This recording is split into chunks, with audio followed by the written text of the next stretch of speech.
your man, Louie Tee. Welcome to the 2018 NFL Draft Wrap-Up Series where your man Louie Tee aims to break down all 32 teams in the National Football League's 2018 NFL Draft using our baseball grading scale. Single, double, triple, home run. There are no strikeouts here in the Draft Wrap-Up Series. We cannot tell how these players are going to pan out, and I don't want to discount any of these young men before they get their chance in the National Football League. And so we'll get a score for each and every single player selected in said team's draft, apply bonuses when necessary, divide by the number of picks, which will then yield us an overall grade for that team's draft. We'll then move on to the next team in the series picked by you. That's right.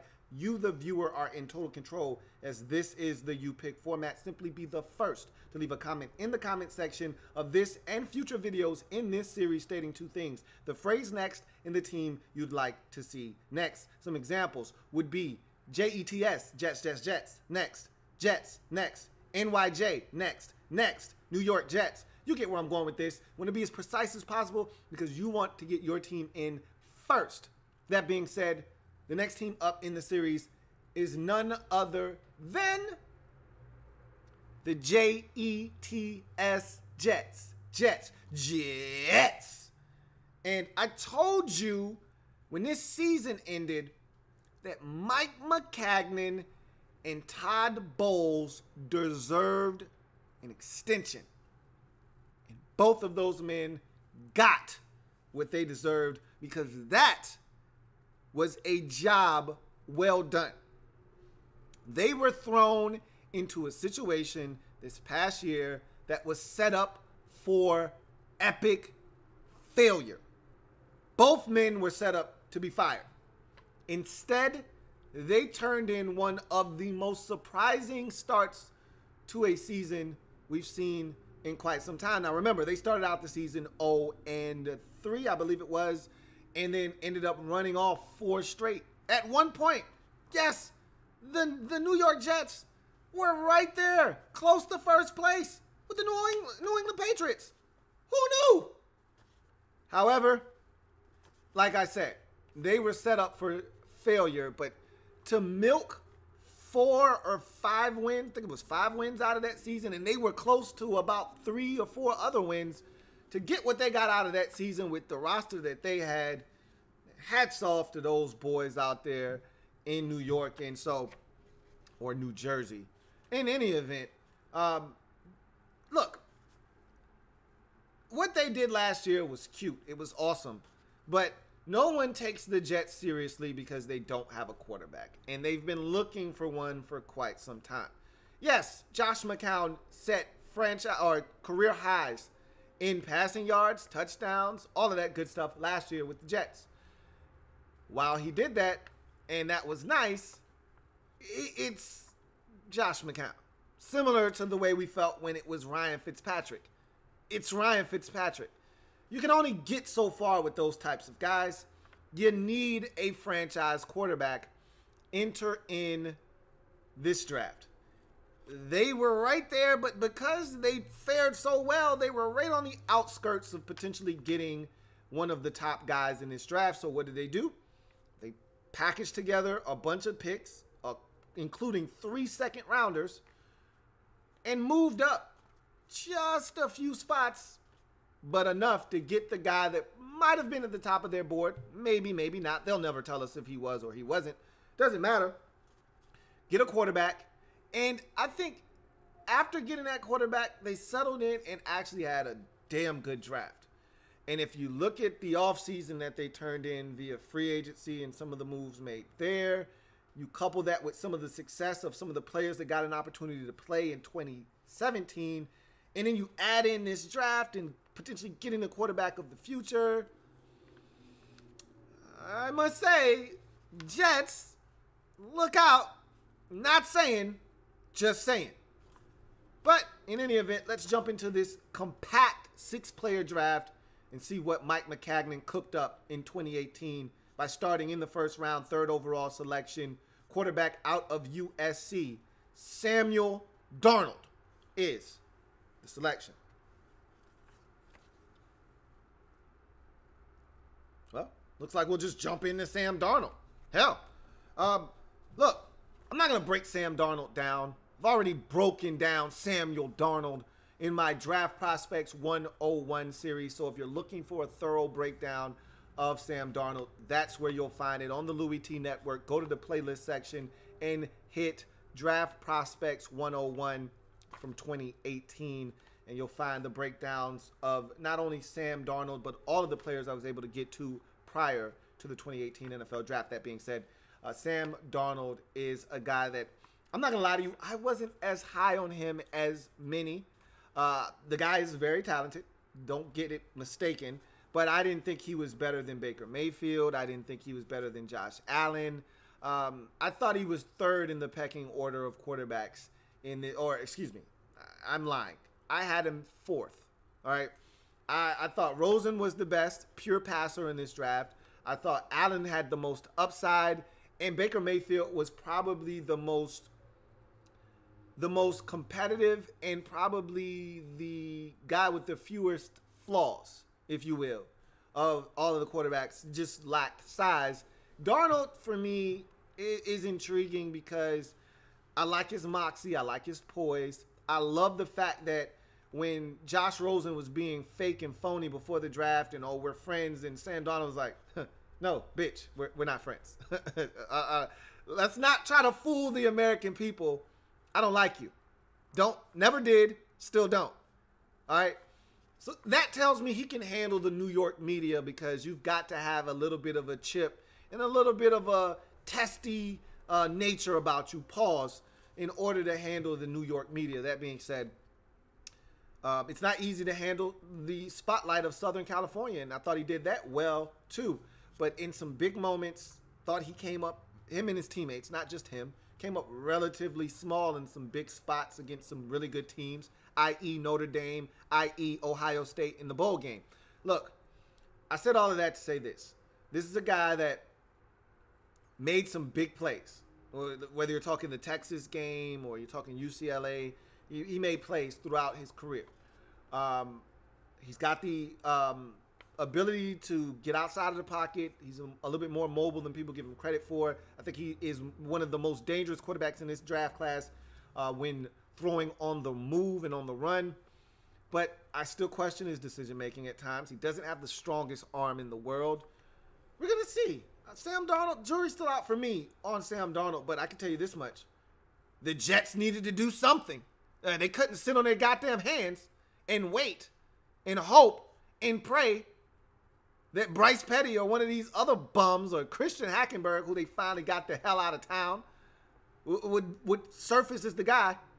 They had to do something. They did it in the form of Samuel Darnold, and I'm here to tell you I absolutely love it. May not actually love the actual player, and he may turn out to be a lot better than I'm giving him credit for, but the fact that they were willing to roll the dice and go and get somebody and do something about a position that has been dreadful for them over the last decade and some change, I'd say touche to the Jets. First round, third overall selection, USC quarterback Samuel Darnold, for me, is...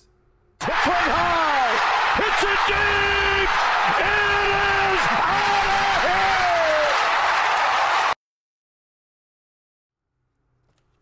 For those of you scoring at home, you already know what that pick was. I shouldn't have to tell you. And because of that pick and the trade that preceded that draft pick, no second round pick, so we go to the third round for this Jets draft. 72nd overall selection, defensive lineman out of Fort Hays State, Mr. Shepard, who tore the combine to shreds. Nathan Shepard is the pick.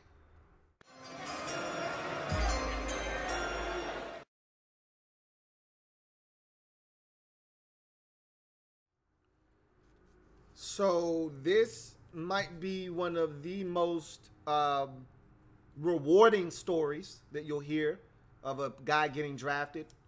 And this is one of those prospects that if he is who we think he could be, the Jets may have just hit it big on a Malik Jackson type of football player. 6'4", 315 out of Fort Hays State. 5'09", 40 in a 315-pound frame. Stupid. And if you watch the combine, the movement skills on this guy and the way he's put together is dumb. Pause. Like, if you watch my combine coverage, you remember me ranting and raving over how impressed I was with Nathan Shepard and how I thought someone was going to potentially get an athletic freak along the defensive line. Yeah, that's the case here. But let's talk about his story, his background a little bit before we get into the player, and what he brings to the table. This guy was a 205-pound outside linebacker when he went to college. All right, he started out at Simon Fraser University, and if you go check out that picture of Nathan Shepard, wow, was he small?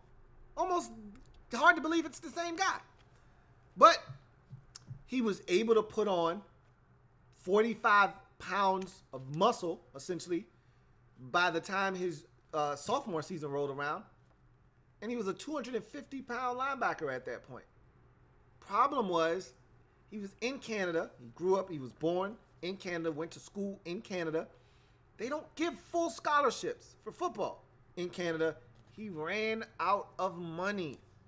So he had to stop going to school and instead picked up 2 jobs to save up enough money to go to college. He worked in a plant and he also worked in a nursery. So he had 2 jobs, saving up every single cent he could to get him back to school so that he could fulfill his dream of playing college football. And I don't know if he ever really thought about professional football, but at that time he just wanted to play college football. So he saves up enough money after a couple of years of work. He went back to a factory, worked with his dad, and worked in the nursery, and he was able to get his tape out there, and a coach saw him and said, hey man, this guy is the real deal. So off from Canada he went, and into the States he went to Kansas at Fort Hays State, where by this time he was a 300-pound freak of nature. And hence we find ourselves here with Nathan Shepard doing construction and all kinds of odd jobs to get him to this point. 12 and a half career sacks, 34 tackles for loss, 2 block kicks, 2 forced fumbles in his career. And look, I watched this guy on tape, and it was a steady diet of double teams and triple teams. So the fact that he was able to do what he did while at school, hats off to him, because teams knew he was the man and they blocked him like he was the man. Measurables, he's massive, man. When you watch him on tape, obviously when you're playing against East New Mexico State and Central Missouri, you're going to look like a man amongst boys, but he looked like a man amongst boys. Man, did he look huge next to some of these guys. Those guys look like high schoolers, and he looked like a college football player. It was ridiculous. But, I mean, he makes most men look small, period. You put him in the NFL, and he's going to look like he belongs. Athleticism, ridiculous movement for a man his size is ridiculous. And you could see some of it on tape when he wasn't getting cut blocked, or they weren't committing a penalty by high-lowing him and chop blocking him, or if he wasn't getting double or triple team or quadruple team. Hand usage, he's still learning, man, but you can see some of the rip, the swims, the swatting of the hands. He's starting to learn how to use his hands, but he's still raw in that capacity. Awareness, I love the fact that he learns as the game progresses. He makes adjustments. So early on in the Central Missouri game, they run a screen. And if you're Nathan Shepard, bruh, come on. I need you to think for a second. You be getting triple teamed, double teamed all game long. And then all of a sudden, you get singled up and you beat a guy almost without any effort. And all of a sudden, you've got a free pass to the quarterback. don't you think something odd is happening right now? Don't you think something's going on? Nope. He said, I finally got in. And he barrels his way to the quarterback, and it's a screen. And I'm like, bruh, you couldn't sense screen. You've been triple teamed the whole game. You think they just made a mistake and forgot about you? So the next time that this happens, he says, wait a minute, you did this before. I've been getting triple teamed all game. You're not going to just let me in the backfield. And he turns and he seeks out and sniffs out screen and tackles the running back for about a 4-yard loss. I love it. That's the way to figure some shit out throughout the course of the game. And that's awareness, okay? They got you the first time, they won't get you a second time. Point of attack physicality, like I said, the dude's standing up to double teams, man. Consistently doubles and triples. I watched him in a soaked rain, nasty tsunami type game against East New Mexico State. And he got blown off the ball a couple times. It was a wet, nasty game, but then he held his ground on some doubles and triples in a nasty, wet game where you essentially were on skates. You were on skis in that game because it was so wet and nasty. Ability versus the run. Right now, that's where he specializes, but with some work, he could become a really, really disruptive pass rusher as well. Remember, no more Sheldon Richardson. You traded him to Seattle last year. No more Muhammad Wilkerson. He's off to Green Bay. You needed to revamp this defensive line, and that is exactly what you did in this draft here with Shepard and another guy that we'll talk about a little bit later on. But pass rushing wise, he's got brute strength, so that bull rush, I think that's something that he'll be able to win with at the next level. Quickness, that's something that he might be able to get by with at the next level. And then he's got a little bit of a spin move. He didn't use it a lot. I want to see more of it because it looks like he's got potential, but he's got something. I'd like to see him put it together. Tackling ability, once he gets his hands on guys, they go down generally. Good motor, good endurance, and obviously when you're commanding double and triple teams, you're impacting the game even if you're not making a tackle. Your ability to eat up blockers and space allows other guys to be freed up to make plays. So his impact on the game, and he's blocking kicks, things of that nature, huge impact on the game. So a lot to like here with Nathan Shepard. He's raw though. Raw as the day is long. But as far as I'm concerned, that's a good thing. This guy's only going to get better. And the upside here is this guy could become Malik Jackson. And if he's Malik Jackson circa 2015 Denver Broncos Super Bowl season, you got yourself a hell of a football player, man. Here in the 3rd round, 72nd overall selection, defensive lineman out of Fort Hays State. Nathan Shepard, for me, is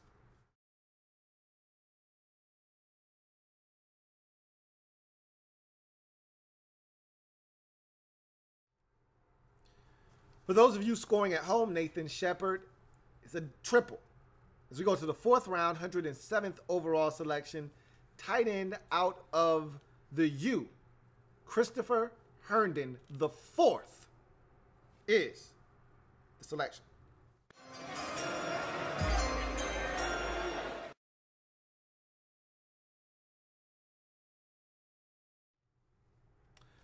So Chris Herndon is 6'4", 253 pounds, 33-inch arms, so good long arms, paws, good catch radius there. 21 reps of 2 1/4. Played in 40 games, started 26 of them. Tore his MCL in December, which caused him to miss the final 2 games of the season and all pre-draft activities. So we didn't get a 40 time on this guy. I surmised that it would have been somewhere in that 4.68 to 4.76 range, somewhere in there. Career stats, 86 catches, 1,048 yards, and 7 scores.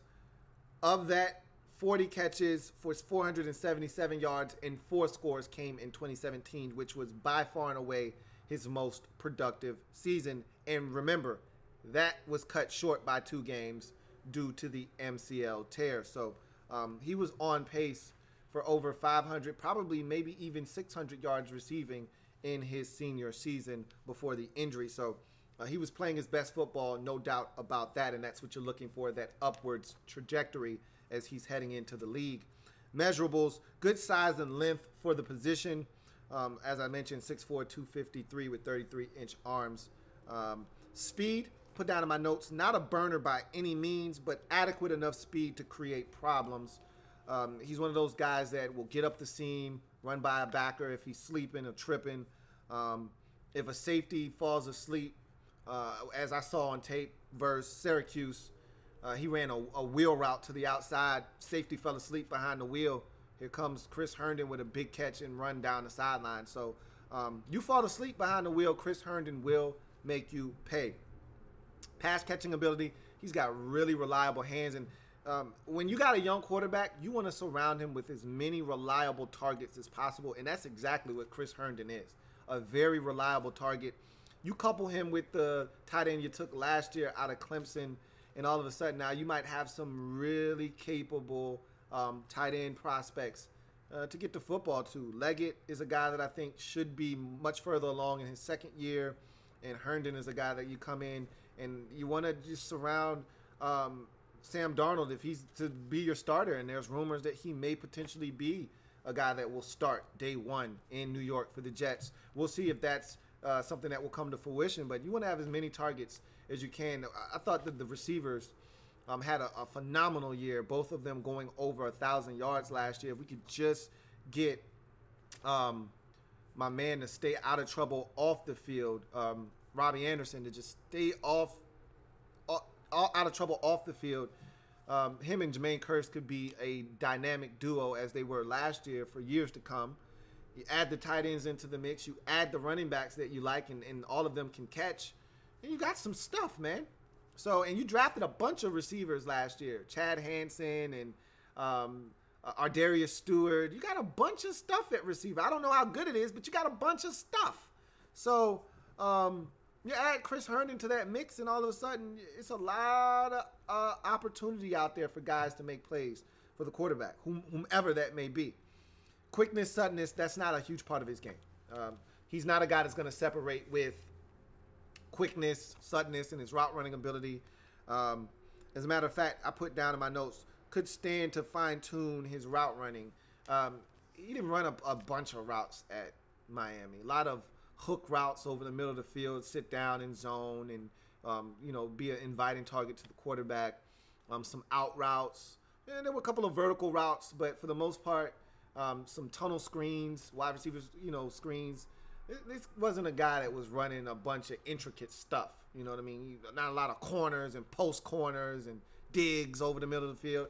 He was basically just making sure that he was available for a young quarterback at Miami to get the football to this past season. Catch radius is very solid. Talked about the longer arms, good toughness. He'll go over the middle and make tough catches in traffic if need be. Run blocking, he's a hot and cold blocker. On one snap, he'll get in there and really dig a guy out, pause, and really be a force in the run game. And then other times, ole! He'll miss and just look like, damn, my fault. And I'm just like, bro, you didn't even give me no effort there. If he puts his mind to it, I think he could be a really solid blocker in this league. But it just looks like sometimes he's just like, I don't feel like blocking this time, man. And you get that for the most part with most tight ends coming out of the league. I mean, out of the collegiate ranks. They're just not really good blockers. And I think you could put Chris Herndon in that category. He's solid when he wants to be, though. Versatility, this is a guy that has experience as an H-back, a guy that split out into the slot, a guy that's lined up in line. So there's so many different things you can do with Chris Herndon. Solid collegiate production. It won't blow you away, but it was solid. Good stamina, and he's a red zone threat, a guy that you can get it to in the red zone. And so just another weapon to add to the mix in New York for a young quarterback that you are hoping is the future of your franchise. You want to give him as many inviting targets to get the football to. Add Chris Herndon to that mix in the 4th round, 107th overall selection, tight end out of the U. Christopher Herndon, the 4th, for me, is...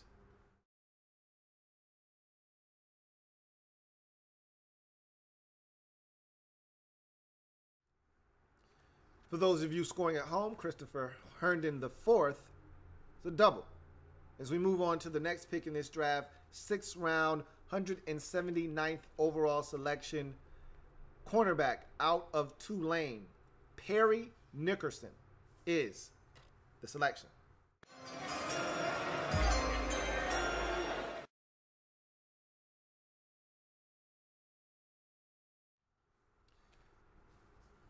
Here we go, Louie T. Don't do it. Don't do it. I'm about to say some crazy shit. All right? I do it once a year. I say some pretty outlandish shit. Make a really bold declaration. Last year, I was bullish on Alvin Kamara. Anybody that remembers that video, anybody that remembers me breaking him down, I told you he was going to be a stud. Now, for all of the times that I'm right, I'm also wrong. I was wrong about Quentin Rollins. Thought he was going to be a stud for the Packers. I was wrong about C.J. Mosley. I didn't see the hype. I'm about to put my foot in my mouth again. I don't mind, though. Okay?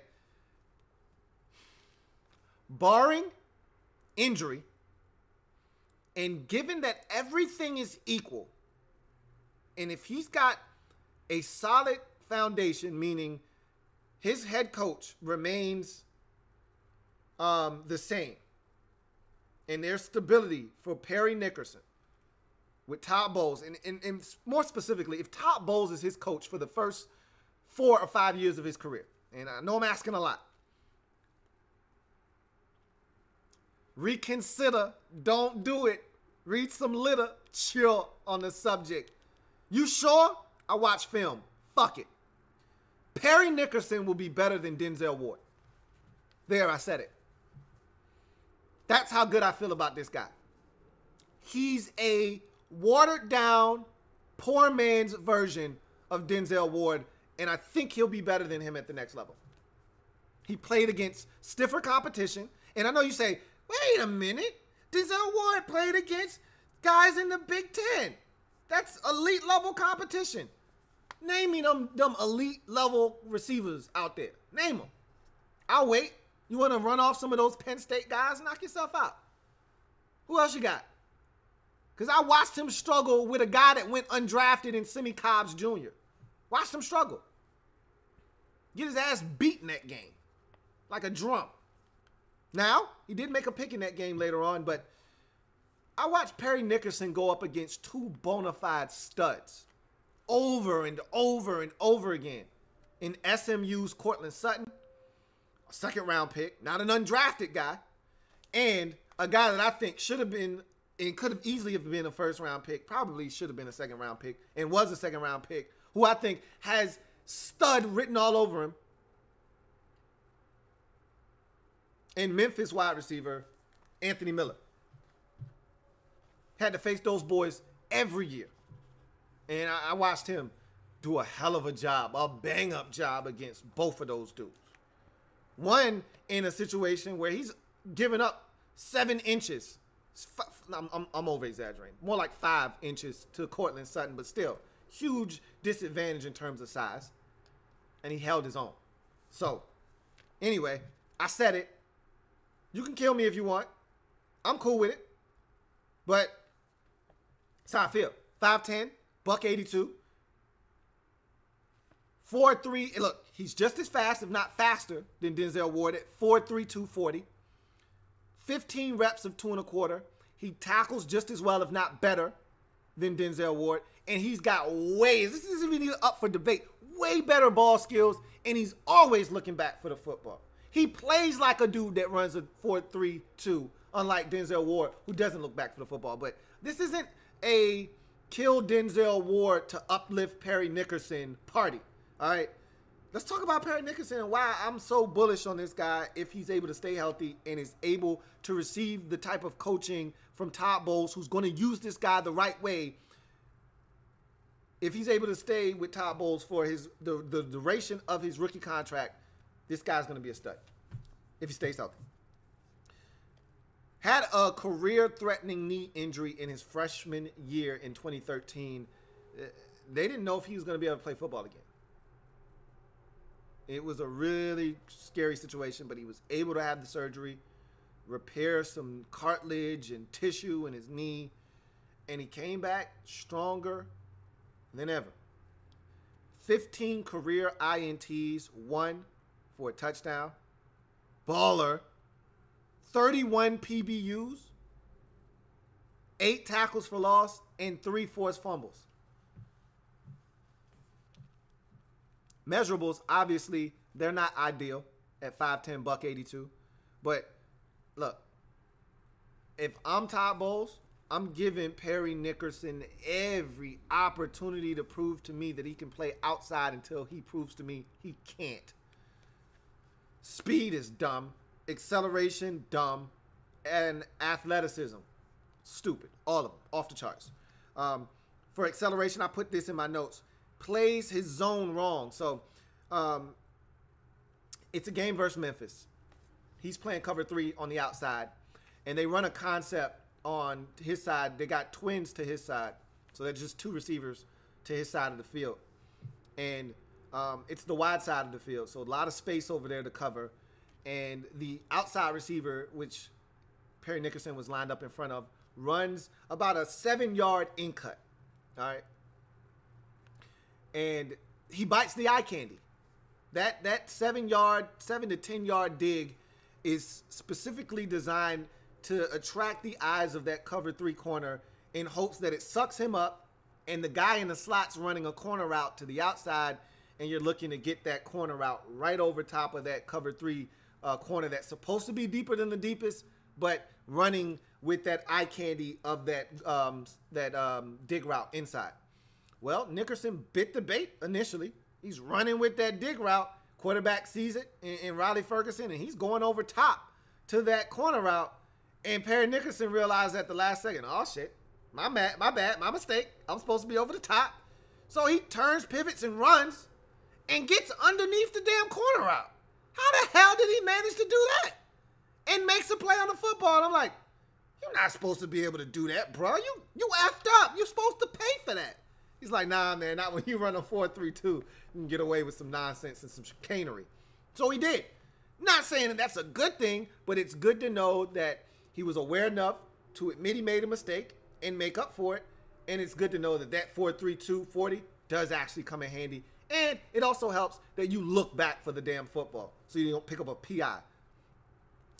Change of direction and agility are both outstanding. Anticipation and awareness are good. Look, you got to have anticipation and awareness if you got 15 INTs. You also have to do my favorite thing, be an LLCer. If you got 15 INTs in your career, you got to look. Then you can locate the football when you look, and then you go up and you contest. That's how you get 31 PBUs in your career. Had a nice knockaway versus Anthony Miller in a situation where he had to look, locate, and turn and contest, and he did. It was beautiful. Ball skills off the charts, as I mentioned. He's willing to tackle, man. He takes on blocks, defeats blocks, blows up receiver screens, things of that nature. Love him as a tackler. Man coverage, I love his feistiness. And Todd Bowles will give you opportunities to play man-to-man coverage in some aggressive situations where you're on an island, you got to hold it down by your damn self because he's sending the kitchen sink. Perry Nickerson, I think, will hold up in situations like that. I'd love to see this guy be able to mature and really grow in a defense led by Todd Bowles. I think he will really flourish in a situation like that. Zone, he's solid in zone, a little nosy in zone, which can get him into trouble. But again, anytime you get a guy with that kind of ball skills, in zone coverage, key in quarterback's eyes, good things can happen. Bad things can happen too, but good things can happen as well. Versatility, I think if he has to kick inside because of his size, so be it. I think he can do both. He played in the slot at Tulane as well, and did a hell of a job in doing so. So I have no problems with him kicking inside if need be. I have nothing but the utmost confidence that he can play inside. I think he can play outside too, man. I really do. But that being said, I said it. Up it, 2 tears in a bucket. We're going to see if I look crazy with egg on my face or if your boy Louie Tee knows what the hell he's talking about. But in any event, 6th round, 179th overall selection, cornerback out of Tulane, Perry Nickerson. For me, is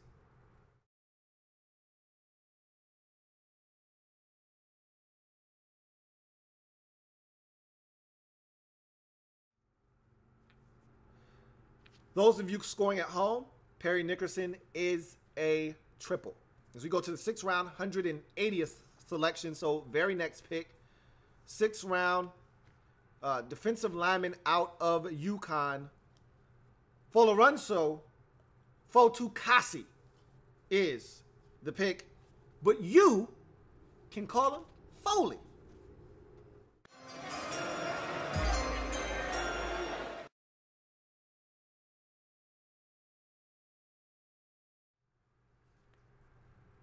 So Folorunso Fatukasi is a guy that I look at and I say, he's your new Snacks Harrison. That's what I envision him as.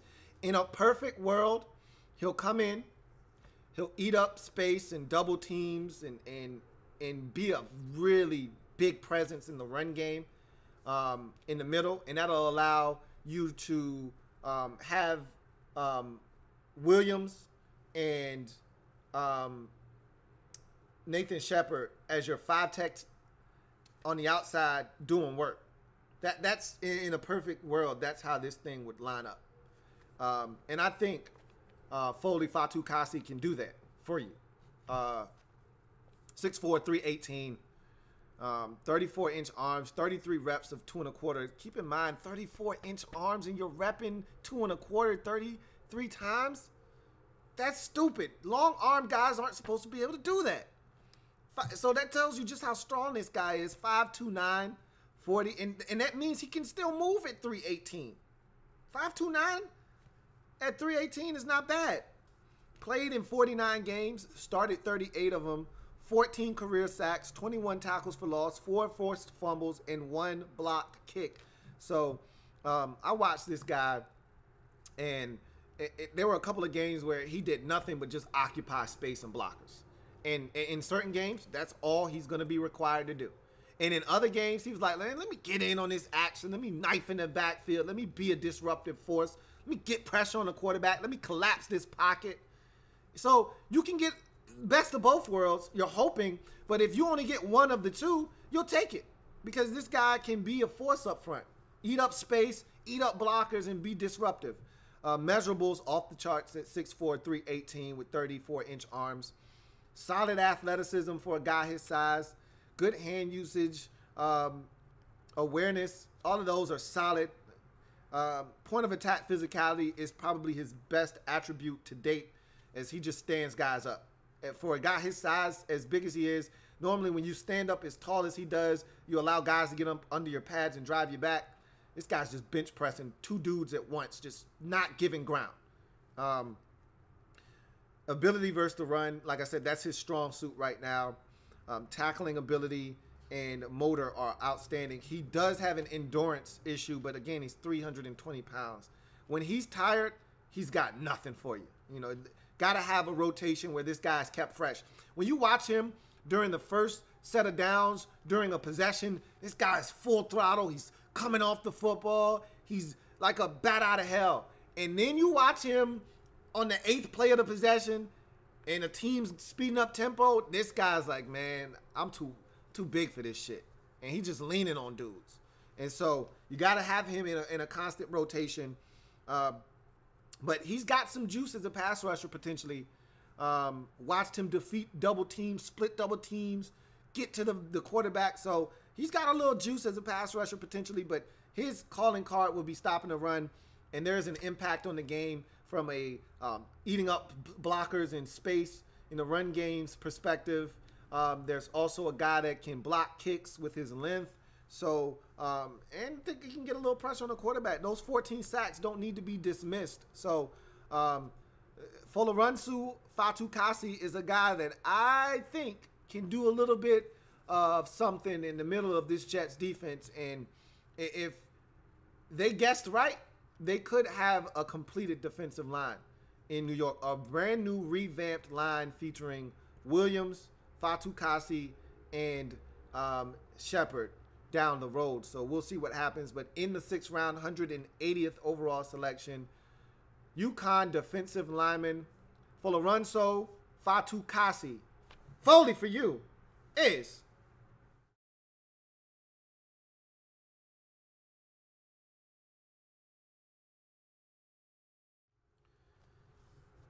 Folorunso Fatukasi was a double for those of you scoring at home as we wrap up this Jets draft in the 6th round, 204th overall selection, running back out of Virginia State, Trenton Cannon is the selection.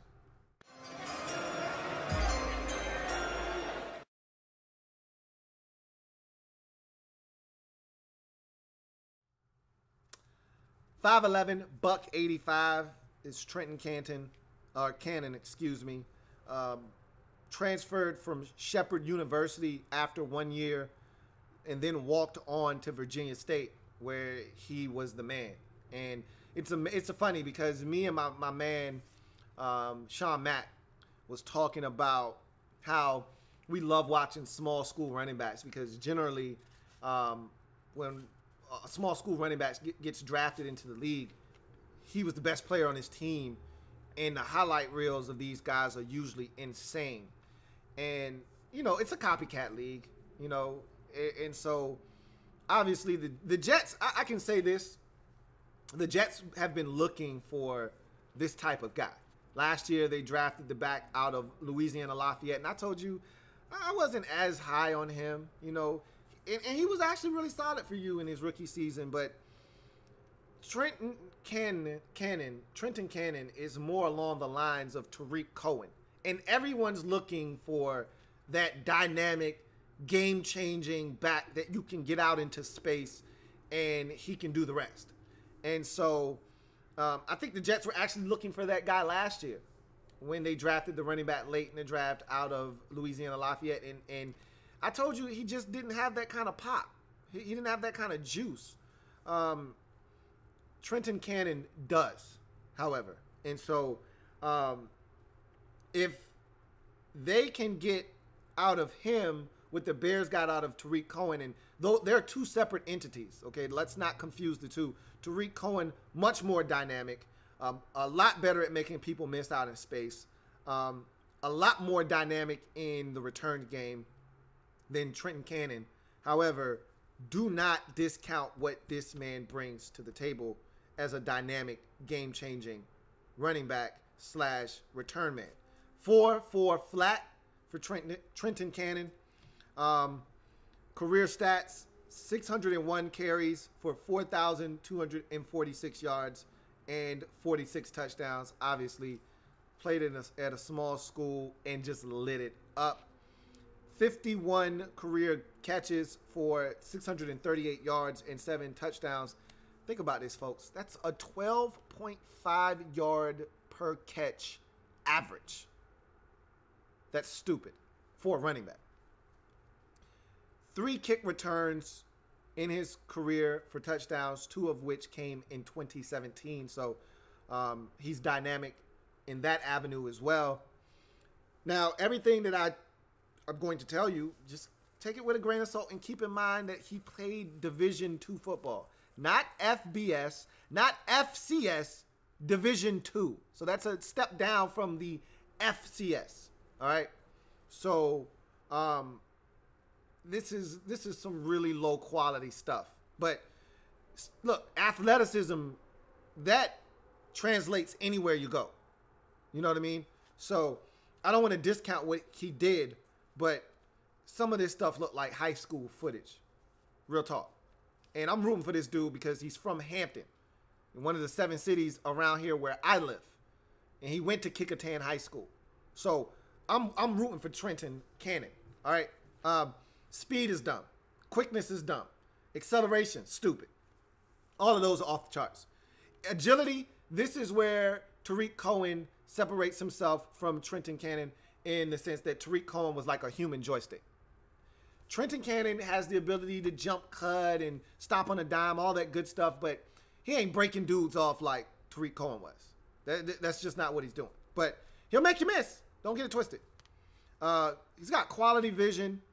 His make you miss is really good. It's not Tyreek Hill it's not Tariq Cohen, but he'll make you miss. He'll break you off. Contact balance. That's probably the thing I was most impressed with him. Probably he's a little bit better in this department than Tariq Cohen is that, and I hate to continue to bring those two up, but Tariq Cohen is a guy, you get a piece of his ankle, you can get him to go down.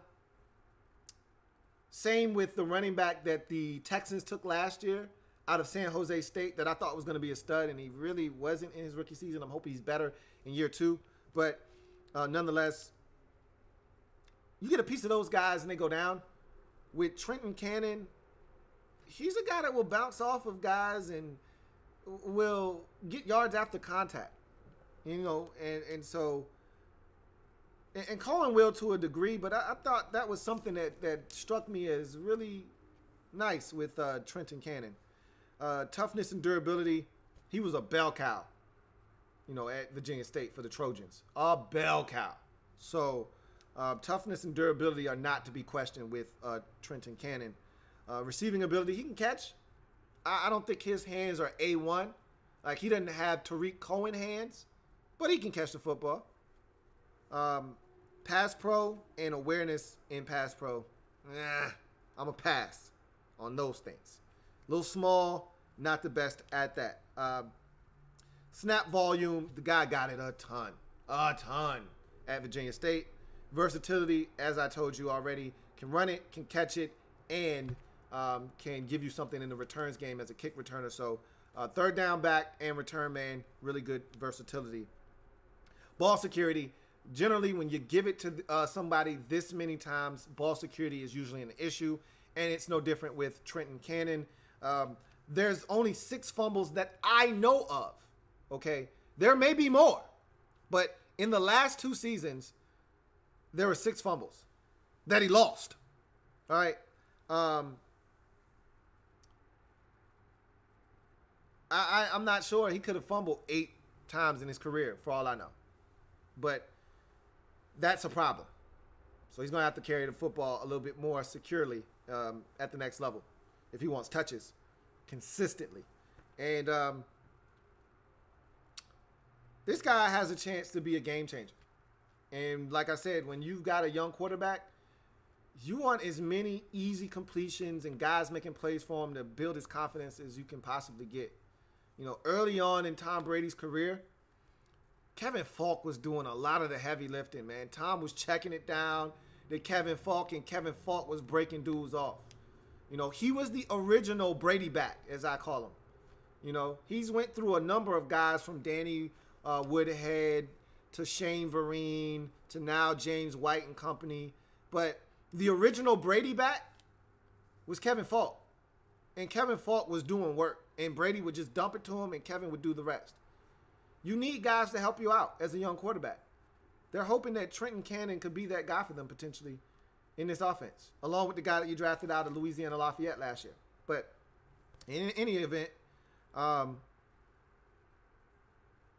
anxious to see what this guy does. I'm rooting for him, obviously, as a Virginia product. So 6th round, 204th overall selection, running back out of Virginia State, Trenton Cannon, for me, is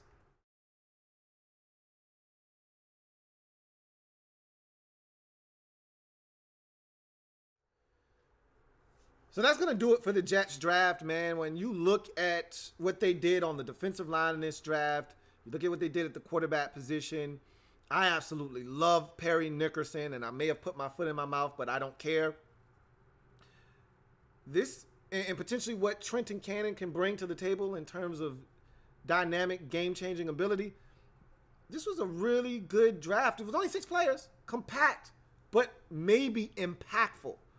You look at what they did last year in the draft with all the defenders that they took, and the defense is young now. Defensive line is young. Secondary is young. It's starting to come together. Linebacker, you got the Ohio State linebacker that can run and make some plays. It's starting to come together on that side of the ball. If Sam Darnold is what the Jets organization projects him to be, there's a lot of stuff out there to work with in New York. I'm just saying the Jets were close last year a bunch. those close losses could turn into some wins if things fall their way.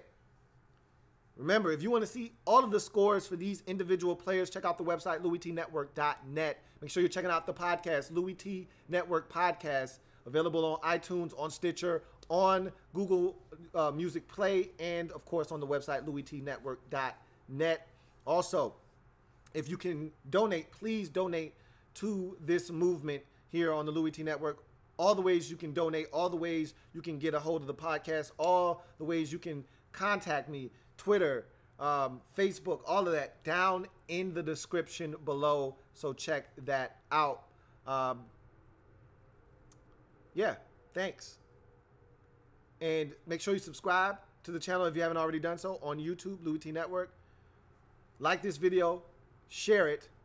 This is what I think about this Jets draft as a whole, as this is their final grade.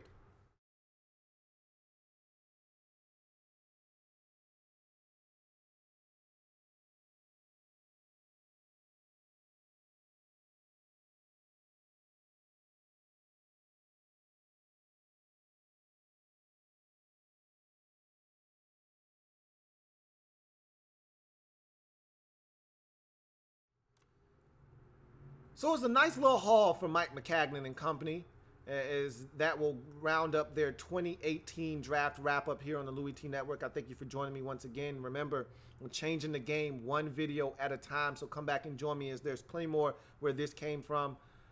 Make sure you share this video, like it, and most importantly, if you haven't already done so, subscribe to the Louie Tee Network. I'm your man, Louie Tee, signing off. I'll see you next time. Have a good one.